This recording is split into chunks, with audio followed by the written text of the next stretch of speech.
À 10 heures, j'ai demandé à mon chauffeur d'aller la chercher. Elle habitait Marcory et moi les deux plateaux. Lorsqu'elle est arrivée, elle n'était pas seule. Elle était avec une de ses cousines. J'étais déçue, mais je ne voulais pas lâcher l'affaire. Après le déjeuner, je l'ai invitée dans ma chambre. Elle m'a suivie sans hésiter. J'étais confiante. Une fois seule, je lui ai remis le collier en or que j'avais acheté à 200 000 francs le matin même. Elle était très contente et le bonheur se lisait sur son visage. Je l'ai approchée pour lui faire comprendre que je l'aimais à la folie. Je lui ai dit que j'étais prête à la couvrir d'or et d'argent si elle devenait ma chérie. Séance tenante, elle m'a rappelé qu'elle était fiancée. Je me suis encore rapprochée d'elle pour la rassurer sur ma discrétion. Elle est restée silencieuse un moment et je me suis dit qu'il fallait donc que j'entre en action. J'ai essayé de l'embrasser, elle m'a repoussée gentiment. J'ai essayé de lui caresser les seins, elle m'a encore repoussée et m'a fait comprendre qu'elle n'était pas intéressée par mes propositions. Je lui ai donc proposé un séjour en France, puisque j'y allais régulièrement. Elle a refusé. Elle s'est levée et a demandé à partir. Je ne pouvais pas la laisser partir sans rien faire. Je me suis agenouillée devant cette jeune fille qui devait avoir l'âge de ma fille, c'est-à-dire 22 ans à peu près. Et en plus, elle m'a fait la morale en disant que j'étais très belle et très riche et qu'il serait préférable pour moi de me trouver un homme au lieu de gâter les enfants des gens. Salut les amis, on espère que vous allez bien. Oui. Bienvenue une nouvelle fois sur notre chaîne. On est heureux de vous accueillir dans la team Aïcha Yaman. Oui. Bienvenue dans ce nouvel épisode de Une vie, une histoire. Bienvenue. Où on vous raconte des histoires, des témoignages assez insolites, mais qui sont vrais parce que c'est des vraies personnes qui ont vécu ces histoires et qui racontent pour pouvoir édifier, pour toucher, pour pouvoir prévenir également. Donc, n'hésitez pas à liker, à commenter, à partager pour faire connaître notre page. Oui, on ne va pas cesser de vous le demander parce que c'est très important. Réagissez en commentaire, partagez au max parce que l'objectif est de faire grandir aussi cette chaîne et de voir aussi le travail être récompensé. Donc voilà. T'es prêt pour l'histoire d'aujourd'hui? Yes. Histoire. Raconte. Je suis née lesbienne. Down. Cher lecteur, je suis presque sûre que mon histoire va vous choquer. Mais j'ai besoin de m'exprimer. Cela fait pratiquement 7 mois que je suis votre journal de près et jamais je n'ai lu des histoires semblables à la mienne.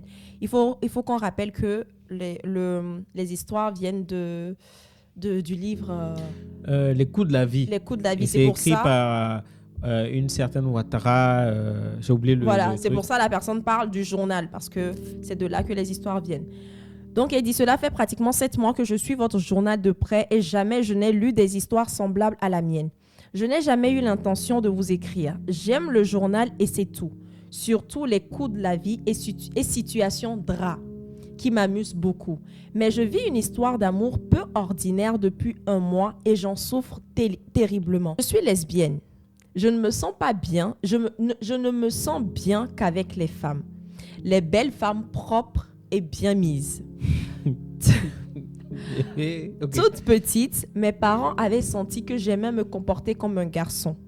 Ils ont tout fait pour que je sois normale, mais ils n'ont pas réussi. Adolescente déjà, je draguais mes amis, E-M-U-S. Comme mes parents avaient suffisamment de moyens, j'offrais des cadeaux à ces filles pour me rapprocher d'elles. Je leur écrivais des lettres avec des enveloppes parfumées pour leur dire que je les adorais. Parfumé même. Que je souhaitais qu'elles soient mes chéries d'école. Et ça marchait. Elles ne résistaient pas à mes paquets de bonbons et de biscuits. Sans le savoir, je draguais comme les hommes. Bien sûr, je ne couchais pas avec elles, mais lorsqu'elles acceptaient d'être mes chéries, j'étais aux anges. À 16 ans, j'ai connu mon premier homme. Il était fou de moi. Il me disait que mon côté garçon le fascinait. J'avais même une voix d'homme. Ouais, à ce point. Ok. Nous avons flirté ensemble 1 an et je suis allée poursuivre mes études en France. Là-bas, je me sentais plus à l'aise car j'ai trouvé plusieurs lesbiennes dans mon établissement. Et très vite, je suis devenue experte dans le domaine. Je draguais et souvent, je me faisais draguer. 5 ans après, quand je suis revenue au pays, j'ai avoué mon homosexualité à mes parents. Ils l'ont très mal pris. Ils essayaient même de me faire rencontrer des hommes. Ils ont réussi, puisque 2 ans après mon retour à Abidjan, je me suis mariée. Ça a été un très beau mariage. Je suis tombée enceinte. J'ai une fille que j'adore, mais je n'ai pu dominer mon homosexualité. J'ai fini par divorcer. Ma fille vit en France avec son père. Je me suis installée ici à Abidjan à la mort de ma mère pour diriger sa société. Aujourd'hui, à 42 ans, je drague toujours des jeunes filles. C'est plutôt facile de les avoir, car très peu résistent à mon argent. Donc ça veut dire qu'il y a certaines personnes qui se disent laises, Non, mais c'est juste à cause de Mais l'argent. ça, c'est clair, tout le monde le sait. J'aime tellement les voir belles que je leur offre tout. La dernière avec qui je suis sortie, je me souviens que chaque mois, je lui donnais une somme de 500 000 francs. Je payais sa maison, sans compter les nombreux cadeaux que je lui offrais. Ce qui nous a séparés, c'est que je l'ai surprise chez elle en train de faire l'amour avec une autre. Je n'ai pas supporté cela, car je suis très jalouse, surtout avec celle que j'entretiens de la tête jusqu'aux pieds. 2 mois après cette mésaventure, je me suis sentie très seule. J'ai eu envie de faire de nouvelles conquêtes. Je me suis rendue à Sokosé, Oui, Sokosé. Sokosé les 2 plateaux, pour faire de nouvelles rencontres. C'est là que je suis tombée sur un charmant couple, assez jeune. C'est surtout la corpulence et la beauté de la jeune fille qui m'ont attirée. J'étais persuadée que le jeune homme était son frère puisqu'ils avaient tous les 2 des traits fins. À un moment donné, l'homme s'est éloigné et je me suis approchée de la femme. Je me suis présentée et nous avons discuté. Elle m'a fait savoir que c'était son fiancé, le jeune homme. J'avais un peu mal, mais je ne pouvais pas laisser tomber. J'ai proposé à la jeune dame qu'on prenne un pot ensemble. Nous avons pris des glaces ensemble et échangé nos contacts. Une fois à la maison... Je suis choqué. Fiancée, et puis elle échange quand même. Bon, ok. Une fois à la maison, je revoyais l'image de cette jeune fille, belle et bien bâtie. Je la voulais à tout prix, bien qu'elle fût fiancée. Je l'ai donc appelée. Elle m'a fait savoir qu'elle et son fiancé ne vivaient pas encore ensemble. Je lui ai demandé de venir me voir car j'avais des propositions à lui faire. Toute la nuit, je n'ai pas fermé l'œil. Je m'imaginais avec cette fille dans mon lit à faire l'amour. J'avais envie de l'avoir près de moi pendant mes voyages d'affaires. J'étais pressée que le jour se lève pour la rencontrer. Tôt le matin, je l'ai appelée. Elle m'a dit qu'elle serait disponible vers 11h. J'ai tout mis en œuvre pour la recevoir. Je tremblais à l'idée de la voir comme petite amie. Je suis sortie lui acheter des bijoux de grande valeur, des vêtements et du parfum pour qu'elle s'imagine un peu ce que je pourrais lui donner si elle Pause. Si elle acceptait d'être avec moi. Tu vois, même la femme voudrait une femme, tu vois, elle fait des cadeaux. Continue. Ah là là. Continue. À 10h, j'ai demandé à mon chauffeur d'aller la chercher. Elle habitait Marcory et moi les 2 plateaux. Lorsqu'elle est arrivée, elle n'était pas seule. Elle était avec une de ses cousines. J'étais déçue, mais je ne voulais pas lâcher l'affaire. Après le déjeuner, je l'ai invitée dans ma chambre. Elle m'a suivie sans hésiter. J'étais confiante. Une fois seule, je lui ai remis le collier en or que j'avais acheté à 200 000 francs le matin même. Elle était très contente et le bonheur se lisait sur son visage. Je l'ai approchée pour lui faire comprendre que je l'aimais à la folie. Je lui ai dit que j'étais prête à la couvrir d'or et d'argent si elle devenait ma chérie. Séance tenante, elle m'a rappelé qu'elle était fiancée. Je me suis encore rapprochée d'elle pour la rassurer sur ma discrétion. Elle est restée silencieuse un moment et je me suis dit qu'il fallait donc que j'entre en action. J'ai essayé de l'embrasser, elle m'a repoussée gentiment. J'ai essayé de lui caresser les seins, elle m'a encore repoussée et m'a fait comprendre qu'elle n'était pas intéressée par mes propositions. Je lui ai donc proposé un séjour en France, puisque j'y allais régulièrement. Elle a refusé. Elle s'est levée et a demandé à partir. Je ne pouvais pas la laisser partir sans rien faire. Je me suis agenouillée devant cette jeune fille qui devait avoir l'âge de ma fille, c'est-à-dire 22 ans à peu près. Elle en avait 42. À ce point? Si ça, ce n'est pas un esprit, je ne sais pas ce que À c'est. ce point? Elle m'a fait savoir qu'elle n'était pas intéressée par ma proposition. Et en plus, elle m'a fait la morale en disant que j'étais très belle et très riche et qu'il serait préférable pour moi de me trouver un homme au lieu de gâter les enfants des gens. Tels étaient ses termes. Aussitôt, elle est ressortie en laissant tous mes cadeaux sur le lit ainsi que l'argent. Jamais aucune fille ne m'avait fait un tel affront. Et sa résistance m'a d'autant plus fait souffrir que jusque-là, Elle tombait toute dans mon lit. Après son départ, j'ai pleuré toutes les larmes de mon corps, à cause de l'amour que je lui portais, mais aussi pour la... L'amour. C'est hier, aujourd'hui, c'est même 48 heures juste. Il y a déjà de l'amour. Bon, coup de fou. À cause de l'amour que je lui portais, mais aussi pour la leçon de morale qu'elle venait de me faire. Je ne me suis pas arrêtée là. J'ai continué à l'appeler pour la convaincre de mon amour, mais elle était insensible à ma douleur. Elle me refoulait et ne voulait plus me rencontrer. Pour une fois, j'ai su que mon argent ne pouvait pas tout acheter. Pour une fois, non. Au téléphone, je lui ai proposé une villa pour être avec elle. Une nuit pour une villa avec tous les papiers. Une nuit passée avec elle, elle lui offre une villa avec tous les papiers. Elle m'a insultée et a par la suite changé de numéro. Depuis lors, je souffre le martyre. Jamais je n'avais autant souffert de ma vie. Je suis allée plusieurs fois dans son quartier espérant la rencontrer mais sans succès. Il m'arrive d'aller à Sokosé dans l'espoir de la revoir en vain. Je vois déjà des lecteurs applaudir cette fille. Mais vous n'imaginez pas ma souffrance intérieure. L'homosexualité est condamnée, mais je dirai à qui veut l'entendre que je suis née comme ça et que je n'y peux rien. Marlène D. Cette histoire-là, moi, je veux faire court parce que, Moi, je veux beaucoup parler.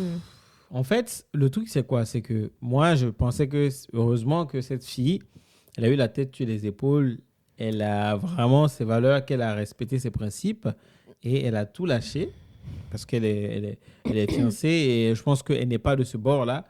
Et donc, j'apprécie bien la morale qu'elle a eu à donner à cette dame-là. Mais je trouve ça vraiment fort, au point où elle a pleuré. Elle s'est agenouillée. Une jeune fille qu'elle a vue la veille, elle a donné un rendez-vous, elle est venue. Enfin, je comprends pas. Bref, si tu veux parler, il faut parler. Moi, j'en ai fini là, parce que... Qu'est-ce que je vais dire? Rien. Personne ne naît homosexuel. Il faut comprendre ça. Personne ne naît homosexuel. C'est... tu vas dire que c'est moi, mais c'est un esprit. C'est un esprit derrière tout ça. Mais c'est vrai, il faut qu'on dise les choses. Les personnes qui se disent, qui disent que non, moi, je suis comme ça. En fait, c'est des personnes qui sont... Comment on dit ça? Quand tu es dans une relation, mais tu ne vois pas que la relation est toxique parce que tu es bien dedans. On dit que la personne, elle est sous emprise. La personne n'est pas consciente que ce n'est pas elle en tant que personne qui est comme ça. Mais c'est un esprit, peut-être que c'est de génération en génération dans sa famille ou peu importe la base. En fait, personne ne naît lesbienne.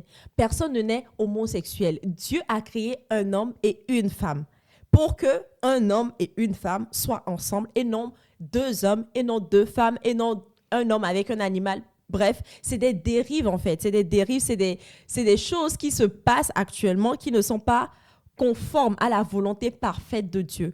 Donc, ne vous dites jamais, si vous êtes dans cette situation, que vous avez des penchants pour des hommes en étant homme, ou bien vous avez des penchants pour des femmes en étant femme, il faut savoir que ce n'est pas normal et que vous avez le droit, surtout si vous connaissez le Seigneur, de dire au Seigneur, Seigneur, je sais que ça là, ce n'est pas de toi. Il faut me délivrer de ça. Demandez même à des gens qui ne vont pas vous juger, mais des personnes qui vont être avec vous, qui vont intercéder, qui vont prier avec vous pour que cet esprit-là puisse partir. Parce que ça s'appelle l'esprit d'impudicité qui vient sous ce format-là. Si vous ne connaissez pas la Bible, allez lire l'histoire de Sodome et Gomorrhe. C'est des choses comme ça qui se passaient là-bas et vous allez voir que Dieu condamne ça.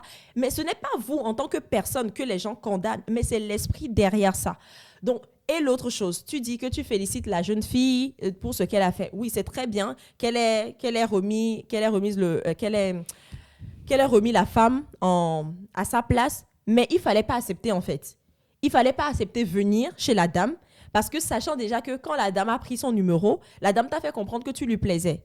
Tu vois? Donc pourquoi accepter venir jusque dans la chambre, s'asseoir sur le lit, repousser gentiment et après faire ça? Non, il faut pas tenter le diable non plus. Si vous n'êtes pas comment je peux dire ça? Si vous n'êtes pas en accord avec quelque chose, de un, elle n'aurait même pas dû donner son numéro. Parce que tu rencontres quelqu'un comme ça, dans un bar. La personne ne te donne pas ses intentions. Tu dis que tu es fiancé. OK, mais pourquoi tu donnes ton numéro? Même si c'est une femme, pourquoi tu donnes ton numéro?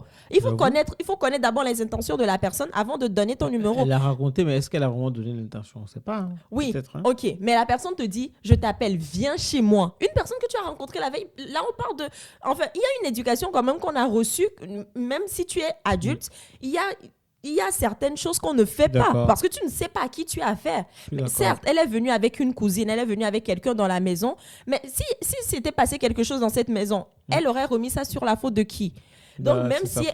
C'est ça. Même si elle a fait la bonne chose, elle a remis la dame en place et tout, moi, je suis pas d'accord pour le fait même de donner le numéro, de venir dans la maison de la personne, d'aller dans la chambre de la personne avant de faire tout cela. Non, non, non. Parce qu'elle aurait pu mettre les points sur les i en même temps et dire que non, je ne suis pas dans ça. Donc, il vaut mieux qu'on s'en arrête là. Donc, voilà. Voilà ce que moi, j'avais à dire. Moi, je n'ai rien à ajouter. Hein, parce que pour moi, c'est clean, c'est correct, je pense qu'elle va souffrir. Hein, voilà. Et c'est triste. Ouais. C'est triste de souffrir, sachant que tu peux être délivré de ça, en fait. Mais bon. Dit qu'elle est née comme ça. On ne peut... Non, enfin... tu as fini... Oui, je comprends, mais c'est ce qu'elle a dit. Elle ne sait pas qu'elle peut changer. Donc voilà, n'acceptez jamais ça. Moi, j'ai une question. Restez en commentaire, dites-moi, est-ce que vous êtes d'accord ou pas qu'on n'est pas avec l'homosexualité? Ou est-ce que pour vous, on est vraiment avec l'homosexualité? Vraiment, dites-nous en commentaire, on veut savoir. Hein. Donnez vos points de vue sans injure. Respectez cette communauté que nous sommes en train de construire. Mais vraiment, soyez libre de dire ce que vous pensez. Soyez vraiment libre, mais libre comme un oiseau, comme l'aigle dans l'air, libre. Dites, mais il faut dites-le dans le respect. C'est ça, c'est ça. On peut ne pas être d'accord sur un sujet, mais on peut exprimer ses pensées sans insulter, dans le respect. Sans grossièreté, rien du tout. OK. Voilà. À la prochaine. À la prochaine pour une nouvelle vidéo. Abonnez-vous, activez la cloche de notification pour ne rater aucune de nos prochaines vidéos. Et on se dit à très la vite. prochaine. Bisous.